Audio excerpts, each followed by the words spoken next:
Hey folks, Fernando doing a video for the More Survivalists, and I was asked about my opinion regarding recent events with Iran and such. So I thought about doing a little intro to what 2020 is looking like regarding this, and also with what's happening in Australia now with the fires. 146 fires across New South Wales, looking pretty bad for a lot of people over there. The footage is quite terrible. You know, it's breaks my heart. Lots of beautiful landscape burning. It was said that it's fires the size of Manhattan burning across Australia. Pretty bad. It does, though, make a lot of sense in terms of preparedness, how preparing right makes the difference. What we do here is not fooling around. This is stuff that actually works. When we say that you need a respirator or a face mask because it is a part of the rule of three, you may be thinking, okay, when the hell am I going to be using a face mask or a respirator? Well, when everything around you is burning and you cannot breathe because the air is full of ash, that's when you need that respirator. And it's the kind of thing that if you do preparedness in a logical manner, in a methodic way, in which of covering your bases, right, as well as addressing some concerns that you may have for some other reasons, but never forgetting the stuff that you should take care of no matter what. If you do that, then when no matter what ends up happening, you are ready for that. It makes a big difference. In terms of Iran, honestly, I don't know, guys. You leave me your comments below because I'd like to know your opinion. I don't think it makes a lot of sense. I agree with Tucker Carlson from Fox News, the guy who was saying, why did this guy get droned? Because he's a bad man that did bad things and killed people. Well, there's lots of bastards out there that are not getting a missile. So why this guy in particular? Why now?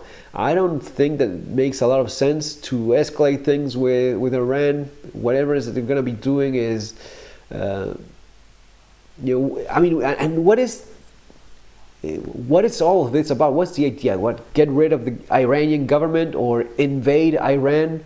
Who the hell is going to be benefiting from invading Iran or changing the government? When, in any shape, form, or any angle you could possibly look at this, when has changing the government of one of these places benefited America in any way? I honestly don't know. I mean, I'm not there. Maybe from your perspective you see something that I'm not, but I don't see the logic in having this kind of conflict over there when there's a pile of other stuff that honestly should be addressed locally in the country. At least that's the way I see it. I think there's a lot of areas in which money could be far better invested than starting another war. I just don't see. Of course, I see the aspect of the same old people benefiting from these type of conflicts, the contracts, all that good stuff. Yeah, I definitely see that, but that's the only explanation I can find for it. I don't see any other reason why you would want to be sending more troops over there or escalating things with Iran when there's a pile of local issues that deserve your attention, your money, that would be far better invested and benefiting, at the end of the day, benefiting people a lot more than going over there and fighting with Iran. I don't know. That's simply the way I see it. Now, the thing also is what is going to be happening as of right now with this. Some people were sending messages about World War III. Well, yeah, that would be pretty unfortunate if this triggers World War III. Could it be? I don't know. It's pretty crappy. It's a pretty crappy situation. A pretty bad way to start 2020. Who's going to be getting involved? What's Iran going to be doing? Iran always took it. Let's be completely honest. Iran never did much whenever it was attacked. And it had been attacked before. So I don't think it's going to be doing all that much.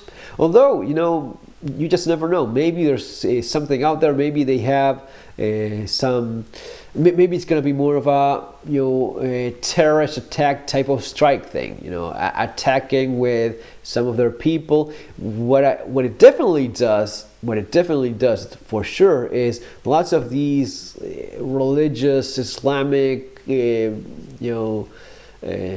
terrorists that are looking for to becoming martyrs. This would be one of those times in which they go, yeah, I'm going for it. I'm going to be blowing up this or that, or doing a shooting, or getting in a car and running over people in a mall or whatever.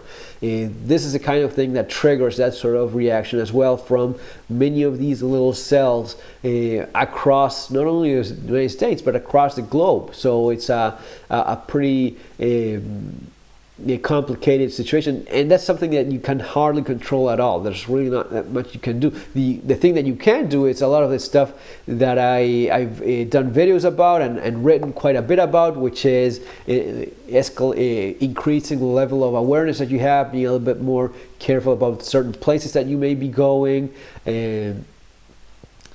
avoiding certain high-profile targets where these guys are more likely to strike, especially these days, and at least for a while. And also some of the skills that you can develop in terms of self-defense, stuff that we talk about all the time. In the previous video, we talked about this. The shooting in this Texas church, where the guy doing security effectively controlled, shot the guy with a .357 stick in the head, would be the right way of putting it. But that's the kind of thing that you prepare for. That it does not happen overnight. No, the guy was not some super secret agent, badass, special force, whatever. But he was someone that was dedicated to his craft of being a firearms instructor. The training that he had been doing definitely served him well in that instance. That's something that any guy who is committed to being a responsible firearms owner is perfectly capable of, with enough dedication, with enough training. And a lot of this stuff that I describe here, there's things about disarming people, there's stuff about barricading doors. These are all things that this is stuff that I've written about, but it's also available online. You don't have to buy my book, you don't even have to watch my channel. You can just go online and start looking for information yourself, and you're going to be finding a lot of it as well.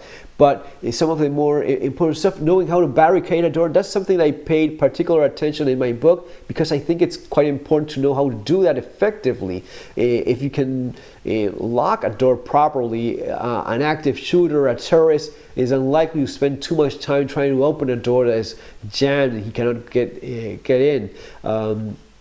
There's different techniques for disarming people as well. If you don't have much of an option and that's the only thing you can do, then there's some strategies you can apply that are more likely to be successful when done properly. Now, if something like this happens, it's always a very high risk situation. There's no guarantees on anything, but anything that you can do so as to stack the odds in your favor will benefit you a great deal. And you can take as much of that as you can. Anything that works in your favor, you definitely want to put it into practice. But yeah, I think that's how things are going to be shaping up now. The Islamic threat is definitely going to be rising, and I think that in many ways, I'll be completely honest with you, I think that was the intention with this. I think that I cannot think of any other motive than to start a new conflict that benefits some guys with their contracts and puts money in their pocket. Because other reason, again, if you have a different opinion, which I'm always respectful of, leave it in the comments below. I'd love to understand that. Maybe it's could be, maybe there's something else I'm not understanding or I'm not seeing and you do.